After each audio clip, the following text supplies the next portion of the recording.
importância do jornalismo para o mundo? O mundo dos humanos, claro, né? O mundo dos peixes não está nem aí.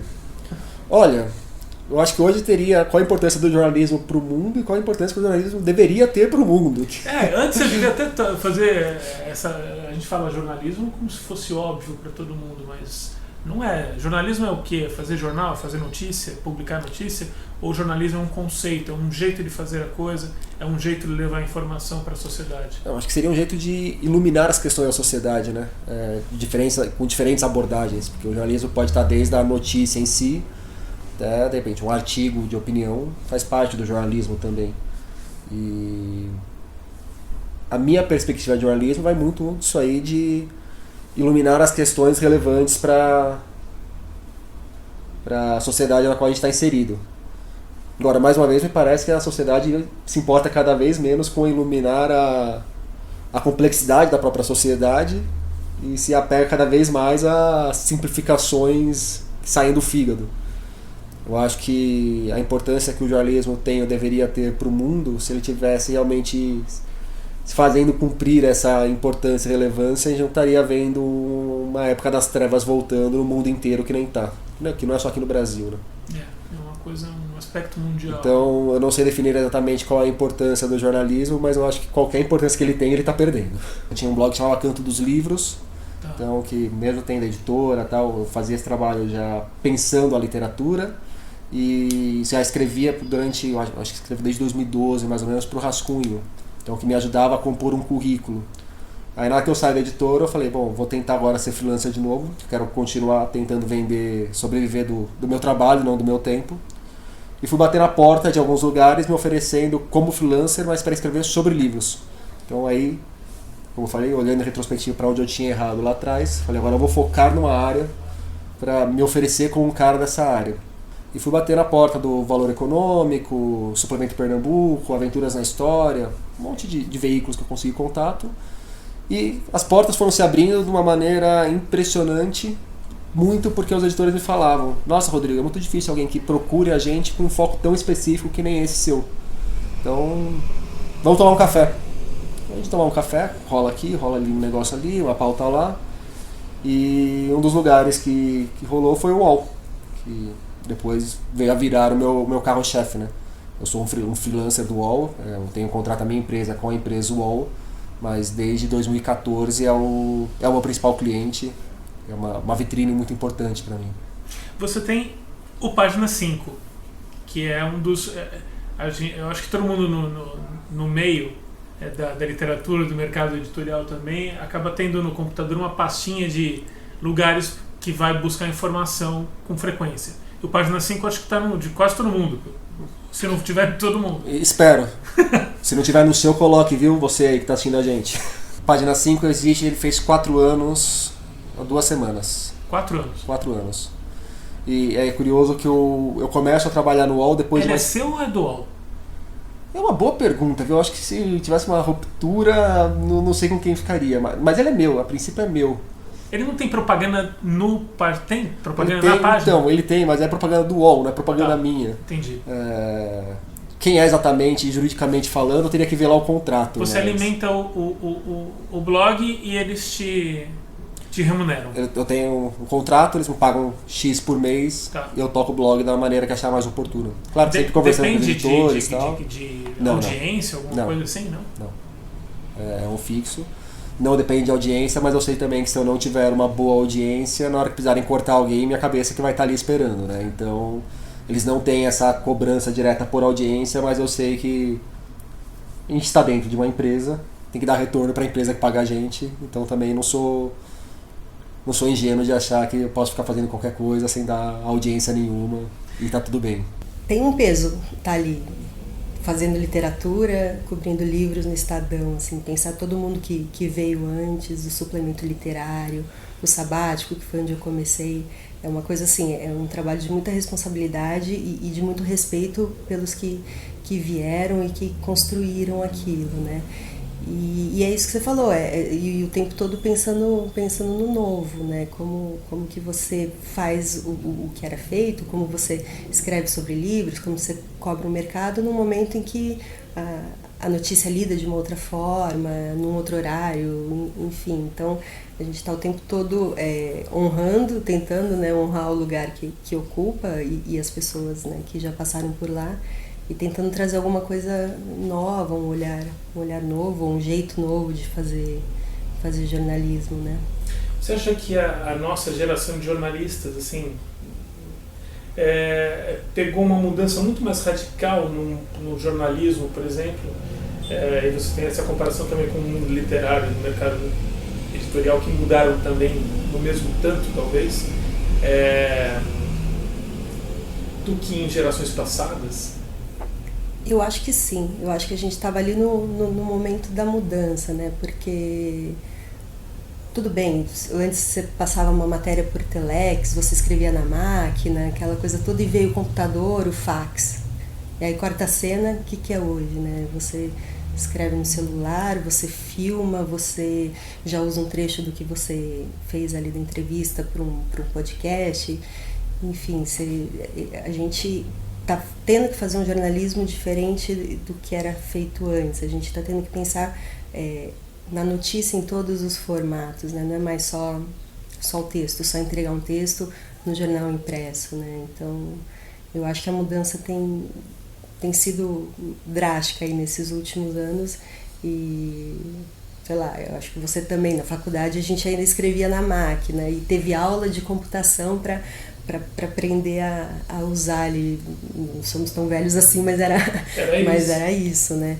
E agora isso é inconcebível, né? Você escreve na página, você mesmo publica sua matéria, você mesmo escolhe os trechos que vão para a TV, então você tem que pensar em tudo, não só no texto, não só na apuração, né? Não só preparar a entrevista, não só escrever e se dar por satisfeito. E hoje tem ainda, tem mais do que tinha antes, que é o diálogo com o leitor, né? Antes tinha só a sessão de cartas, né, de assinante, do leitor. Hoje você tem ele ali o tempo todo nas redes sociais ou nos comentários, ou às vezes a gente prepara a matéria que ouve o leitor antes, né, pergunta a opinião dele antes de escrever uma matéria, e aí isso acaba sendo incluído no texto também. Então é um jeito novo, assim. Então acho que uma geração anterior, talvez duas, não pensasse tanto, não tivesse que pensar tanto assim no leitor. Ele tinha um compromisso com a notícia e com os fatos e com a verdade, né? Hoje você tem tudo isso e mais a conversa com o leitor. Você dedicou muito tempo ao jornalismo, teve vivências... Dedica ainda. Eu vivo em redação. Eu sou repórter especial do Globo Repórter e adoro. Eu gosto de ser repórter. Eu gosto de redação. Eu tenho prazer em estar na redação. Eu tenho prazer em conviver. Tenho prazer na camaradagem. Essa é a palavra. Eu tenho um grande prazer. Mas eu vou tentar puxar um lado crítico também. Talvez, não sei. Você que vai me ditar isso.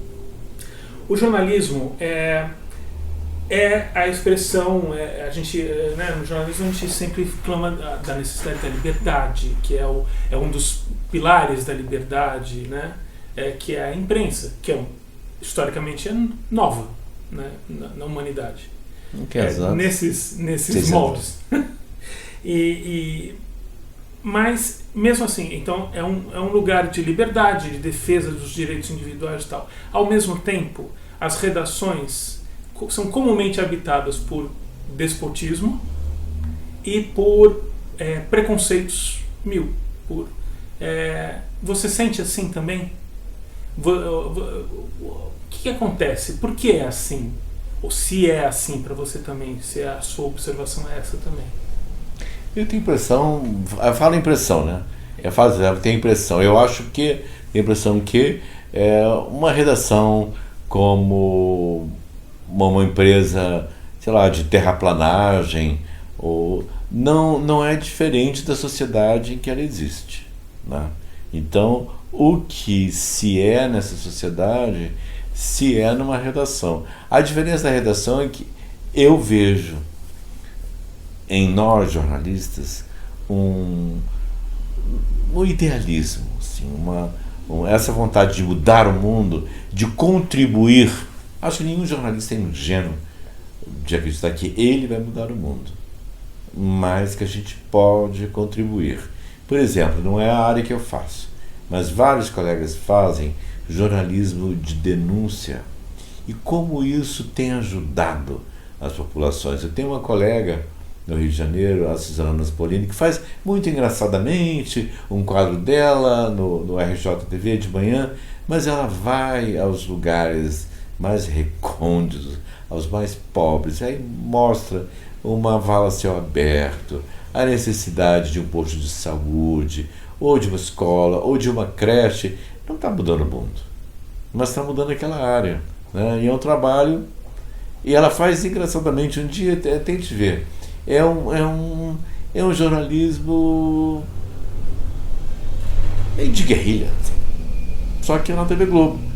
E as pessoas adoram, são amigas, então, e ela cobra assim, nós vamos voltar então daqui a X tempo e vamos ver, porque cobram das autoridades. Aí, digamos, o prefeito da região tal diz, vamos trazer água encanada aqui para essa comunidade. Olha, vamos voltar então, quanto tempo o senhor... daqui a 4 meses. E em 4 meses volta. E se não está, ela cobra novamente. É um trabalho pequeno, mas é um grande trabalho. Por isso eu creio. E daí, essa sua contribuição com o mundo que a gente vive, com o mundo em comum, vamos dizer, a vida em comum, vem desses dois lados, vem como jornalista e vem como escritor. Isso é bastante coisa, então, nessa perspectiva, é uma grande contribuição. Você é muito atuante, inclusive politicamente, nesse sentido, pelo seu trabalho. Talvez na ficção, por mais contraditório que pareça, porque a ficção não é a realidade, mas talvez na ficção a contribuição seja mais duradoura. E eu escrevi publiquei Se Eu Fechar os Olhos Agora, tem 10 anos. E agora, 10 anos depois, as pessoas percebem o que o romance tem contra o racismo, o feminicídio, os preconceitos, através do universo pequeno de uma cidade do interior.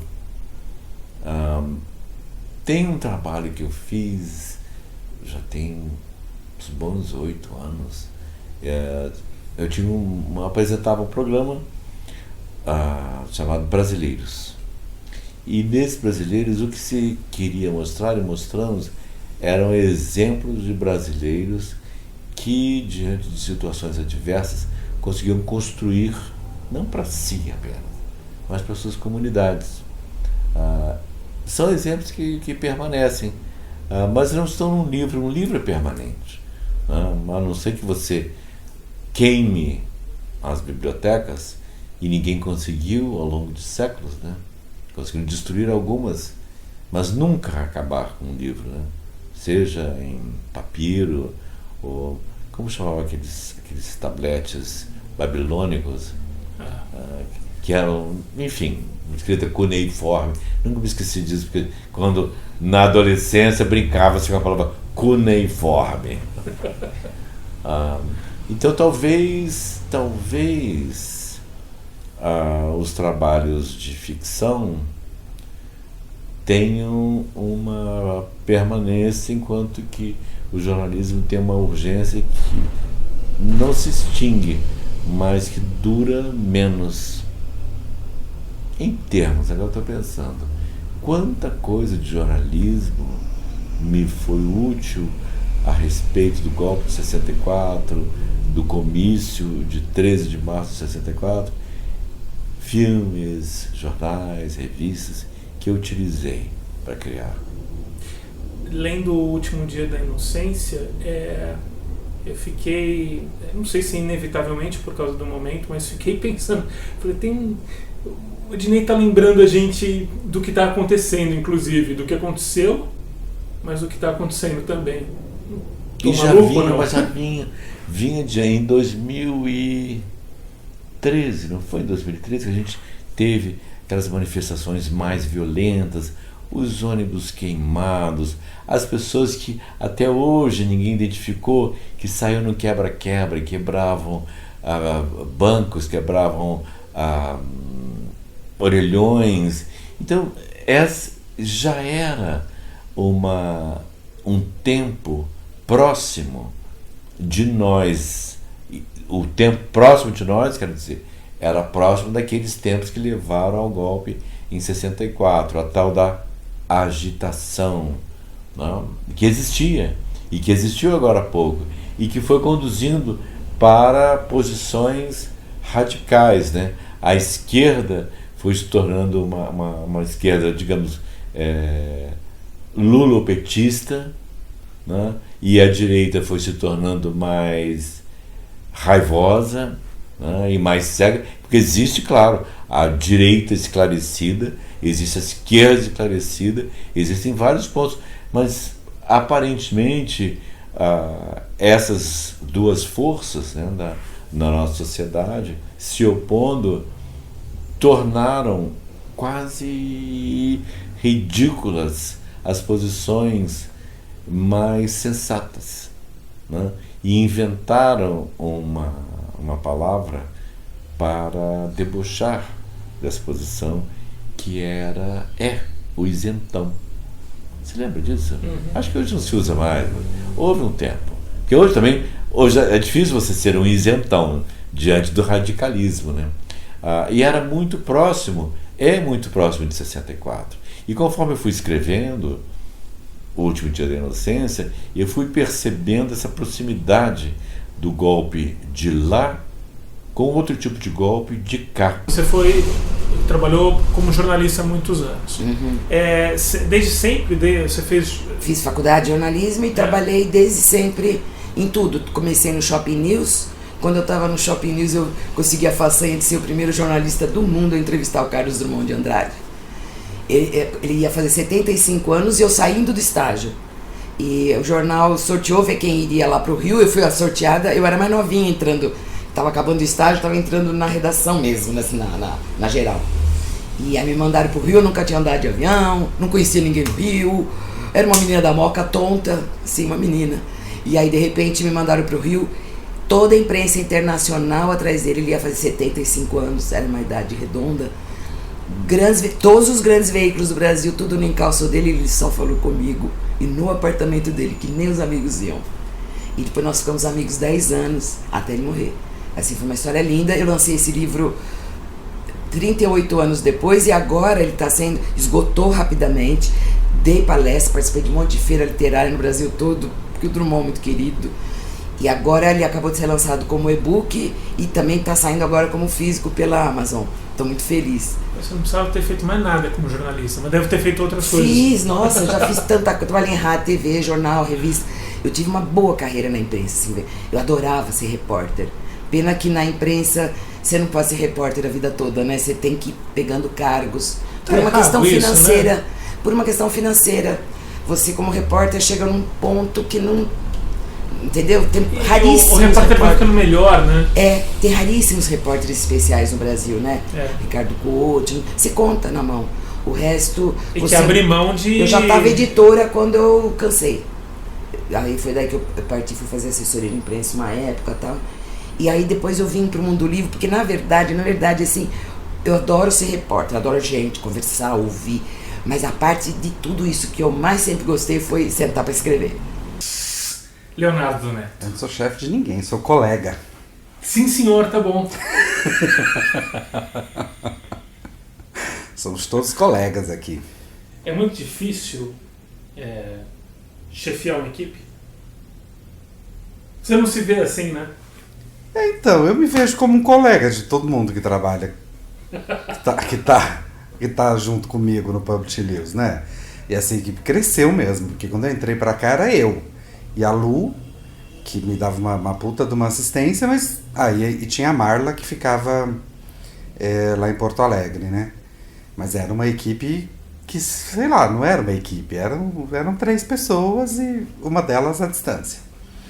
Hoje não, hoje tem uma turma grande aqui produzindo conteúdos para o Public News nas mais diversas plataformas. Isso é bonito, eu gosto. Como é que você veio para cá? Bom, eu conheci o Carlo Carrenho, que é o fundador do Publish News. Eu era assessor de imprensa da Thomas Nelson, que era um selo do qual ele era publisher, um selo de ouro, naquela época, hoje é da HarperCollins. E aí a gente acabou ficando amigos.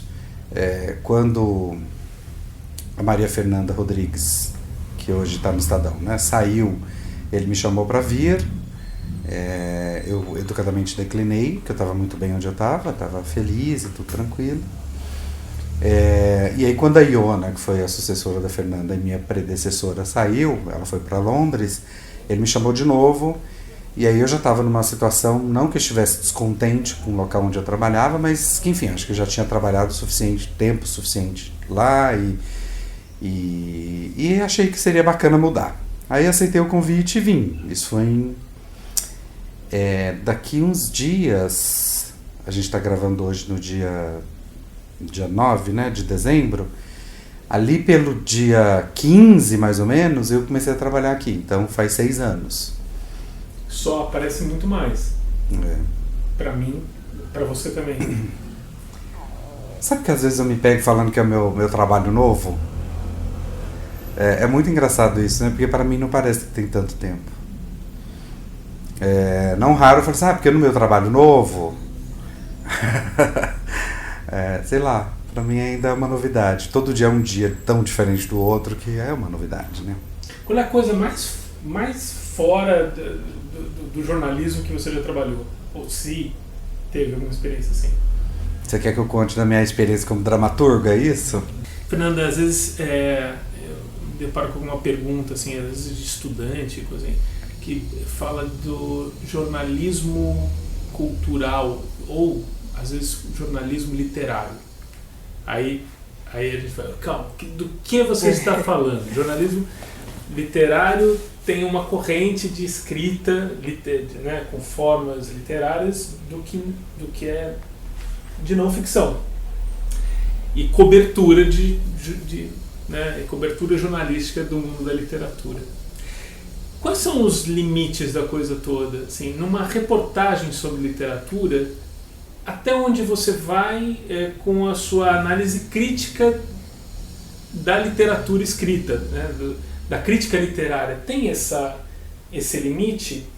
Eu acho que você tem 3 coisas. Você tem uma matéria sobre um livro com entrevista, você tem uma resenha e você tem uma matéria que tenta juntar as duas coisas, assim, que você se coloca um pouco mais, que você já dá o pacote completo. Mas acho que tudo depende de quem você é, da leitura que você faz, da sua capacidade de articular tudo isso, né? Mas em tese, uma matéria não é uma crítica, mas nunca acaba passando batido, assim, né? Uma opinião, uma leitura, Porque senão ele acaba ficando, imagino assim, acaba sendo mais divulgação do que uma reportagem, tem esses...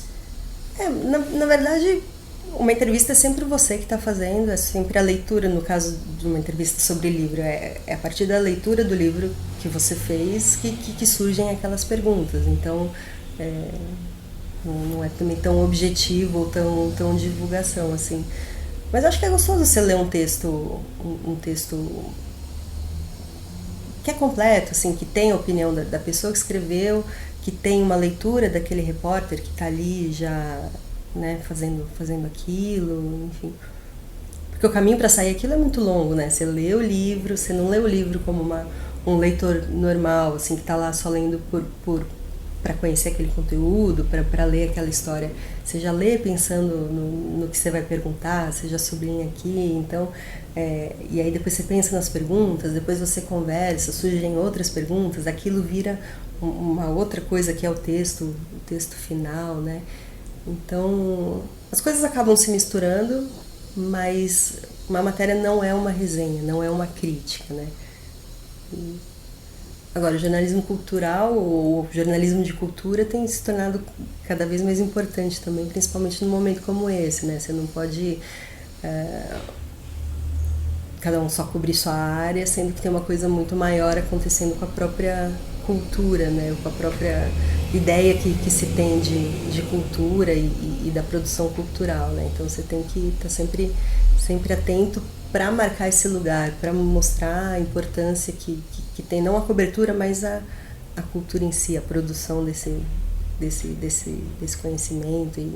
Isso é um cenário muito diferente já, né? O jeito que você tem que colocar coisas que talvez 10 anos atrás eram óbvias, agora elas têm que ser colocadas com um pouco mais de clareza, mais ou menos isso tá? Não, na verdade eu estava comentando mais de você estar atento ao que acontece hoje, das tentativas que estão sendo feitas hoje de minimizar a cultura, de acabar com isso, né? Enfim, uma coisa mais política. E é o papel do jornalista estar atento a isso e acompanhar isso e denunciar o que foi para ser denunciado e lutar para que a cultura seja sempre uma coisa prioritária, né? Você sente nas suas entrevistas que os artistas estão um pouco mais temerosos, estão com medo? Eu acho que sim. Eu acho que sim. E não é uma coisa só sobre financiamento público, nada disso.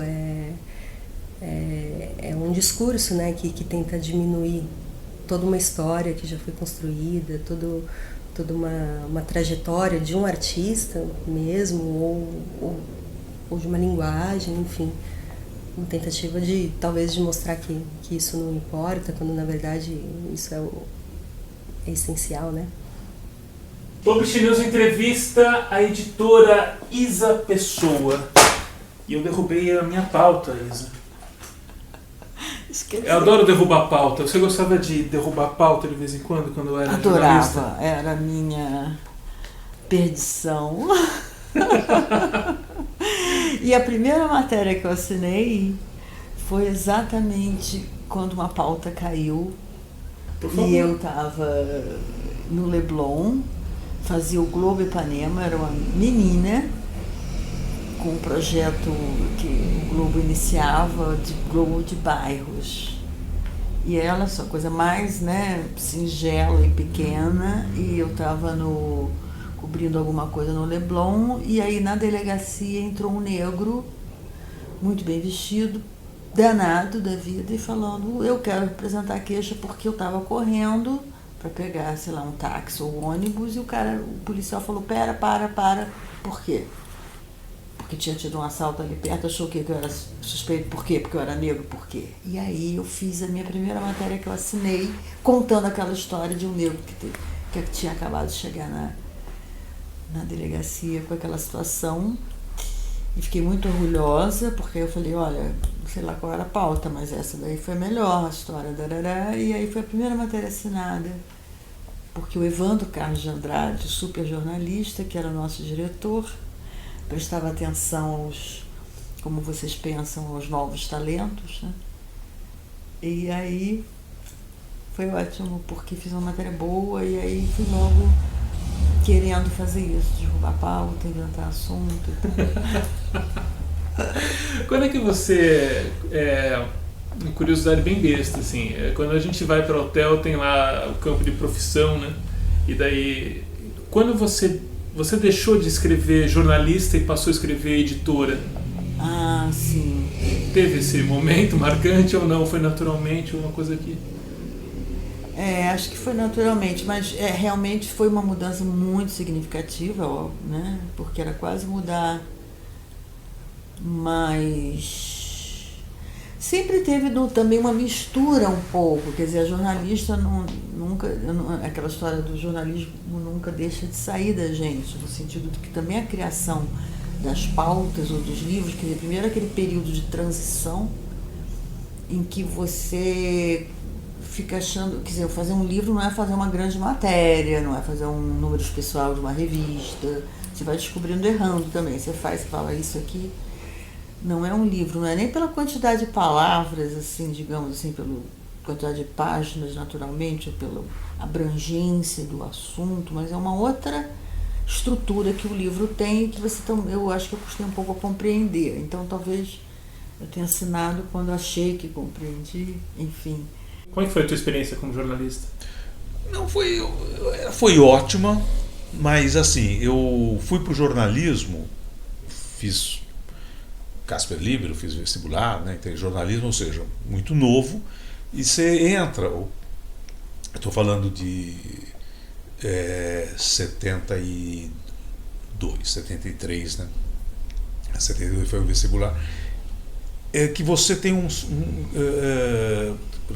primeiro lugar, não tinha nenhuma outra mídia, né? Você tinha televisão, era uma outra coisa, e você tinha jornalismo forte em rádio, né? Você tinha. Então eu fui meio com um sonho, mais um sonho, né? Ou a expectativa, sei lá, meio que você vai meio para salvar o mundo, né? Você, através da pena. Não tem a menor graça se a gente não tem essa ilusão. Pois é, mas o chato é quando você descobre que é ilusão, né? Que não vai salvar, que tal, quando você quer fazer uma coisa, na verdade, te mandam cobrir o casamento sei lá de quem, né? Quer dizer, essa coisa toda, né? Então, mas isso, pronto, aprendi que não é bem assim, não vou salvar o mundo e tudo mais. Então tive experiência, passei pela grande imprensa, passei pela Folha, pelo Estadão, passei por agência de notícia, UPI, pouco tempo em rádio, né? Quer dizer, eu ainda tive o prazer, né? Quer dizer, mas foi uma convivência de apenas algumas horas, porque depois não encontrei mais. Eu fiquei, acho que 4 meses na rádio. A primeira pessoa que eu conheci foi o Osmar Santos, né? Nossa. E que assim, já era o Osmar Santos, né? Mas assim, isso foi na Rádio Jovem Pan, uma simpatia, assim, eu era muito jovem, e ele, e aí, você está começando? Não, vim fazer um teste, não, lá, boa sorte, fica, né? Quer dizer, era um cara diferenciado, então foi experiência, mas minha maior experiência foi na imprensa escrita. Eu participei daquele que contratava na Abril, na época, né, que contratava uma pessoa por ano lá para participar lá como estágio em várias revistas. Eu entrei e participei, então passei por 4 Rodas, Placar, tal, depois na Veja, no momento que o Mino Carta estava saindo da Veja, estava lá uma reunião, eu vi lá, o que aconteceu, não, o Mino Carta está saindo, tal, né, porra. E depois fui contratado na Veja na época, né, que era uma revista muito, muito interessante, uma revista bacana, com pessoas ótimas, né, foi uma tremenda escola. E fui revisor de jornal. Meu primeiro emprego foi como revisor. Então foi um período aí nesse inteirinho, nesse período de 10 anos, ainda morei fora uma época, não como correspondente, mas eu fui para ficar pouco tempo, acabei ficando 2 anos e meio, né? Foi uma experiência de vida muito, muito interessante. Europa? Fiquei 1 ano em Londres, 1 ano e meio em Paris. E aí em Paris eu fiz uma espécie de pós, vamos dizer assim, um diploma de etudes approfondies lá que eles falam, e fiz sobre o Brasil, né, justamente, né, o Brasil de 68 a 78 do ponto de vista de 3 órgãos de imprensa, né, quer dizer assim, eu peguei o Estadão, o Le Monde e o Le Figaro, 3 vertentes, vamos assim, mais políticas e tal. E então foi uma experiência muito bacana. E quando voltei para a Folha, fiquei mais um tempo, tal, e aí que eu fui fazer outra experiência de vida. E aí bem depois que eu fui para a livraria, né? Para mim, o jornalismo sempre foi difícil. Quando eu comecei a faculdade, tinha aqueles exercícios de apuração, de reportagem. Eu achava difícil me sentir competente, porque eu acho que o repórter é muito um dom, assim, tem um lado que é o desejo, a curiosidade pela novidade, um interesse, um pouco de timidez, não gostava de atormentar as pessoas, não tinha muito esse perfil, assim. Fui descobrindo que eu gostava muito de texto, que eu queria estudar mais outras coisas, e fui estudar filosofia, quer dizer, foi bem para uma coisa, mas gostava muito de editar livros, né? O meu primeiro trabalho já foi com edição de livros, então eu logo logo a faculdade me serviu para achar esse emprego aí, e logo ela pareceu uma coisa não muito importante. Que foi na Publifolha. Foi na Publifolha, é. Eu acho que jornalismo me desafiaria, quer dizer, o problema é que também não existe mais campo de jornalismo. Eu imagino que a gente, com o passar do tempo, vai se tornando teoricamente melhor jornalista, né? Quem sabe, né? Fazer uma reportagem hoje tem uma delícia mesmo. diferente do quando a gente começa, né? Acho que sim.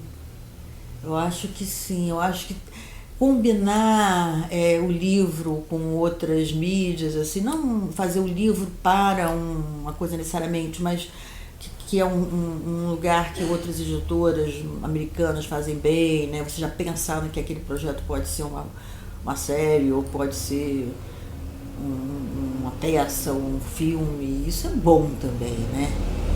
Poder navegar um pouco mais em outras áreas. Essa coisa também de ficar ali só num certo oceano, se o país, a Terra é redonda, é o que tudo indica.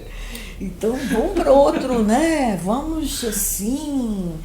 Porque uma vez também eu estava e nessa fase da Foz, no Rio, eu convivendo com pessoas lindas e aquela turma bacana de feministas e meninas jovens né? E falando, não, o problema não é você, o problema é seu business. E era isso. Eu falei, pois é, por isso que elas estavam com aquela grana para viajar não sei para onde, eu já não estava tanto, porque o meu business é fraco.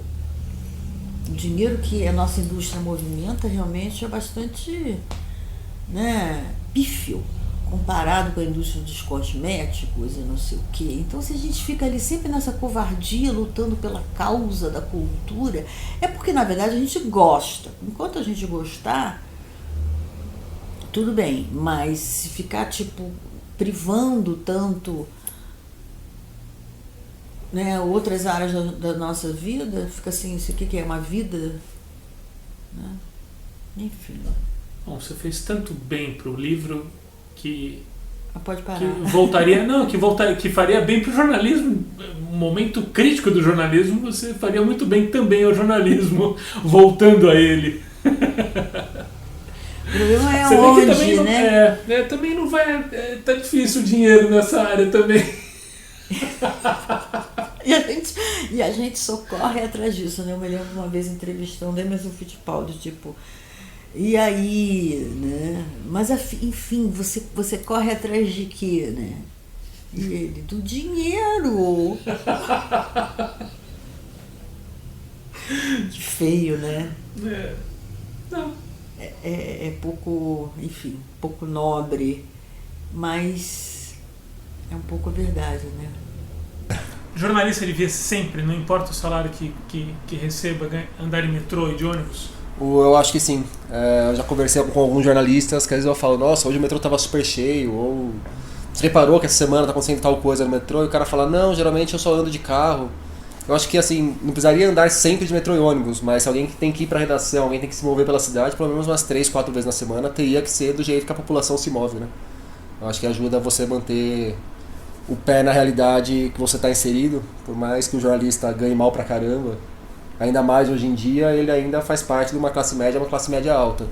E muitas vezes faz parte de uma classe média alta e fica querendo falar, retratar os problemas de uma classe mais baixa. Então acho que se você não está andando junto com as pessoas de outras classes, sua visão fica muito deturpada. Hoje você atua cobrindo mais mercado editorial, literatura. Você já atuou em outras áreas?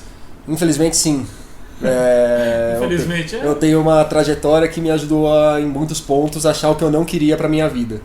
Então, o meu primeiro trabalho como estagiário foi... Estagiário não, antes de ser estagiário de jornalismo, eu trabalhei em uma empresa de assessoria de cobrança. A gente está vivendo numa época, teve até uma polêmica grande, eu não consigo nem colocar os nomes, porque eu acompanhei um pouco de longe. Não, eu quero nome, se é polêmica eu quero nome. Não lembro, cara, quem foi, mas teve polêmica sobre blogs de literatura, principalmente sobre booktubers. Tá, foi o Ronaldo Bressani com a Tati Felton. Exato, pronto. Se você não queria falar, falou. É porque eu não lembrava, eu não lembrava, falha minha. eu fui um mau jornalista. Na verdade, assim, lição de casa, porque foi a partir daí que saiu crítica pra tudo que é lado. Né? Pois é, aí que tá. Mas aí tem essa confusão de você, da pessoa ir fazer um vídeo, falar de um livro, às vezes bancada pela editora, às vezes porque recebeu, tem um acordo com a editora, daí recebe o livro, daí fala do livro, aí quem compra o livro no site de quem fez a resenha, o resenhista acaba recebendo, porque existe um jeito de rastrear isso e remunerar, enfim. Coisas que, num critério jornalístico, não são boas, não eram vistas como boas e uma prática honesta, vamos dizer, até para ser mais direto. Mas esse é o mundo que está posto aí. Como é que é você nesse meio? Bom, você deixa de ganhar o que essa galera... Porque você não faz isso. Não. Eu recebo livros. Eu acho que todo veículo de comunicação que fala sobre livros recebe livros das editoras. Mas eu recebo livros sem nenhum tipo de cobrança que eu escreva sobre aquele livro, que eu escreva bem sobre aquele livro, que eu faça qualquer coisa desses livros. Então as editoras, por livre e espontânea vontade, me mandam os livros. Claro, sempre vai ter a esperança de que em algum momento eu fale sobre eles no blog, porque isso é interessante para a editora. Mas não é eu não tenho obrigação nenhuma com relação a esses livros que eu recebo. Inclusive, muitos deles, quando eu recebo e vou falar no blog, às vezes eu falo mal do livro, que é uma liberdade que eu tenho. Acho que isso aí faz parte do jogo da imprensa e está bem colocado para todo mundo no meio, né? Mas eu jamais faria um texto pago. Já teve gente que me procurou e falou: Rodrigo, como é que faz para colocar um texto no Página 5? Tem que pagar quanto? Como que é? Falou: você pode me dar o seu livro, se eu achar que em algum momento pode render uma pauta, eu escrevo ou não escrevo. Mas não tem como você interferir no que eu vou publicar ali. Não com essa abordagem, pelo menos. Se você quiser me oferecer uma história interessante, talvez ainda por um critério sempre editorial, um critério jornalístico, não um critério comercial. Esse sempre foi o critério de se dar valor a um veículo jornalístico, Sim. Não é isso? Então, mas essa discussão do Booktuber que rolou, eu achei que ficou um pouco esquizofrênica das pessoas jogarem tudo no mesmo balaio, né? Porque essa é a postura do Rodrigo. Tá. Agora, você poderia falar, qual que é a postura dos blogueiros? Tem blogueiro que pode fazer isso, tem blogueiro que não pode fazer isso. Então eu acho que do mesmo jeito que tem toda a nuance de blogueiro para blogueiro, vai ter de booktuber para booktuber também. Quem faz, você acha que é danoso de uma forma geral? Eu acho. É uma prática ruim? A não ser que esteja muito explícito que está fazendo isso, que aquele vídeo, que aquele conteúdo se trata de um conteúdo comprado, um conteúdo que a pessoa está recebendo para falar daquele produto e está recebendo da empresa que fez aquele produto para falar daquilo, eu acho que é uma prática danosa sim. Ao mesmo tempo eu fico super encafifado em saber que tem muito espectador dessas pessoas que consomem isso e acham legal e não vem problema nenhum. Então, pô, legal, tô sendo enganado, bacana. É um lance de não entender as questões, ou essas questões não são colocadas como, sei lá, não são entendidas com consequências? Não sei, eu acho que também a gente está numa fase que as pessoas eu acho que nem querem pensar em entender ou não entender as questões, que a ignorância com relação a isso é um lugar cômodo. A partir do momento que tal pessoa está falando bem desse livro, mesmo que seja com opinião comprada, é só reproduzir o que essa pessoa falou que eu vou estar inserido na comunidade de amiguinhos e beleza. Acho que a impressão que eu tenho vai um pouco disso aí, mas é uma questão que teria muito que explorar, eu acho. Você entra na Ática.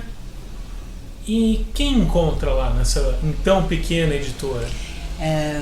Então, eu entrei na Ática... Porque tem gente que está aí até hoje no mercado atuante. Por exemplo, Jiro Takahashi. O Jiro já era editor da Ática, foi um privilégio trabalhar com ele por tantos anos.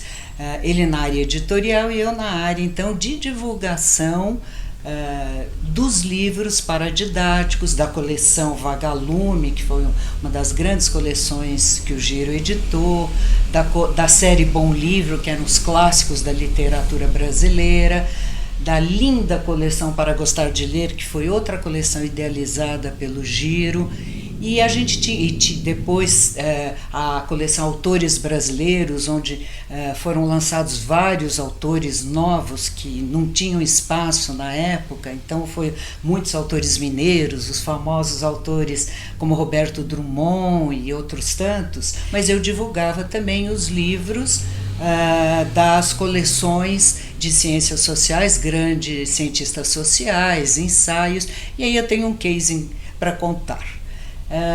A Ática resolve lançar a coleção Grandes Cientistas Sociais e convida para coordenar a coleção nada mais nada menos que Florestan Fernandes, pai. Vera, recém-saída da faculdade, primeiro emprego para valer, antes só tinha feito estágios, tenho que participar de uma reunião com toda a diretoria da editora para entender o que era a coleção, para que eu pudesse preparar o plano de comunicação e divulgação. Eu me sentia deste tamanho frente a um monstro da intelectualidade brasileira. Ele estava vivendo no Brasil? O Florestan Fernandes morava aqui em São Paulo. Tá. E aí ele começou a explicar os objetivos da coleção, o que era a coleção, e de repente ele levanta e começa a dar volta na sala, e falando. Quando eu olho, ele estava sem meia e sem sapato, tinha tirado o sapato, a meia, eu estava andando tão informalmente. Aí eu falei, pois é, ele é um ser humano como eu. Como eu me senti melhor naquela hora, viu? E foi uma coisa muito bacana. Depois eu tive o privilégio de estar muitas vezes com ele. Eu lembro muito do Paulo Mendes Campos, lembro muito dele, de eventos com ele, com Rubem Braga. Como que eu fazia divulgação à imprensa? Então, eu preparava o release, imprimia, tirava xerox naquela época, colocava com um livro e ia nas redações. Naquela época nós tínhamos o Estadão e o Jornal da Tarde.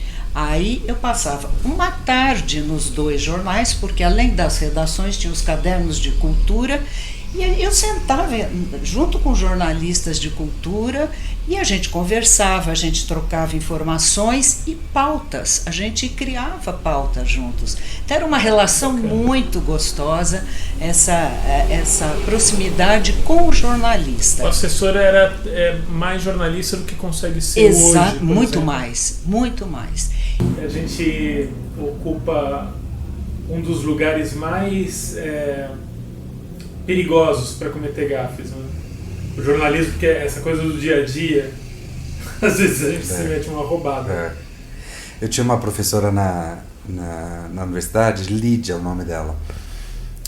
Engraçado que eu não me lembro sobre o nome dela, não me lembro, mas era Lídia.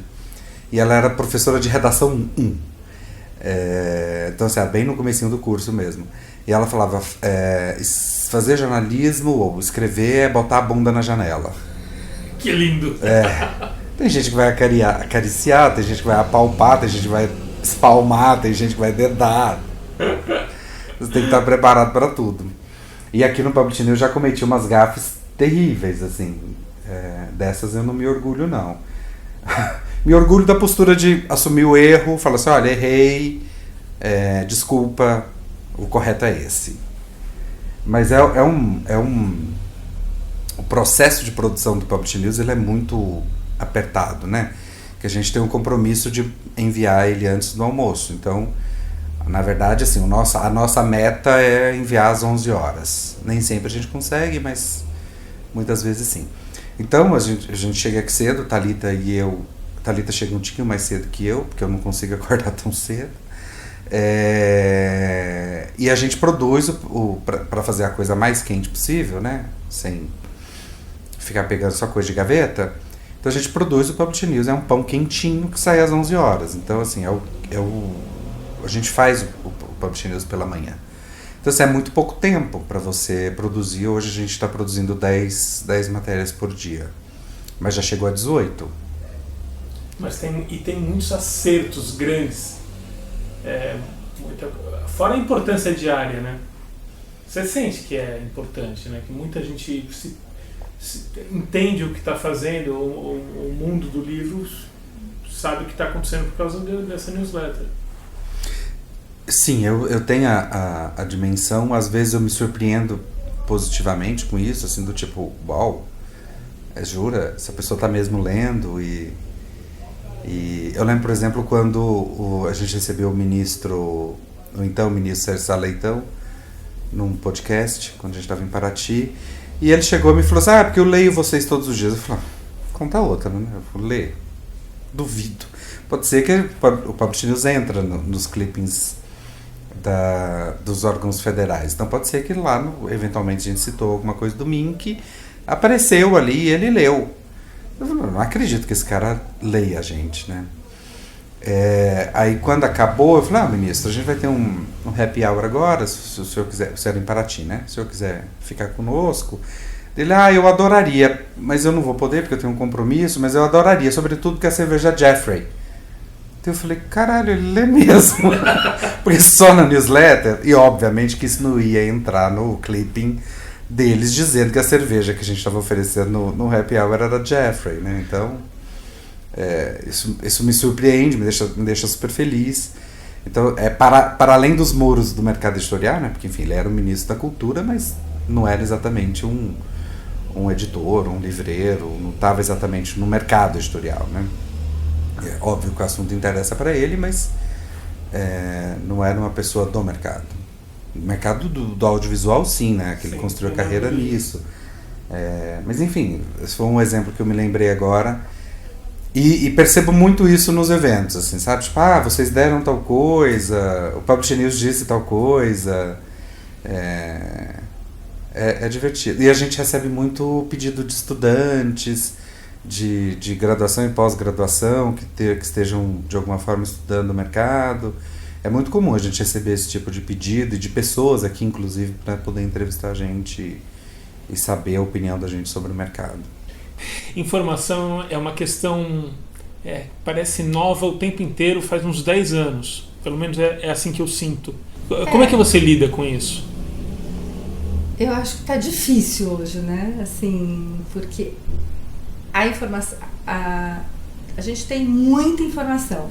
Não necessariamente todas boas, todas ruins. Então você recebe a informação e eu acho que eu falo que, na verdade, para mim a maior parte do tempo é a gente decidir o que a gente vai aproveitar daquela informação. Todo mundo virou editor de si mesmo, para si mesmo. Exatamente. Você tem que...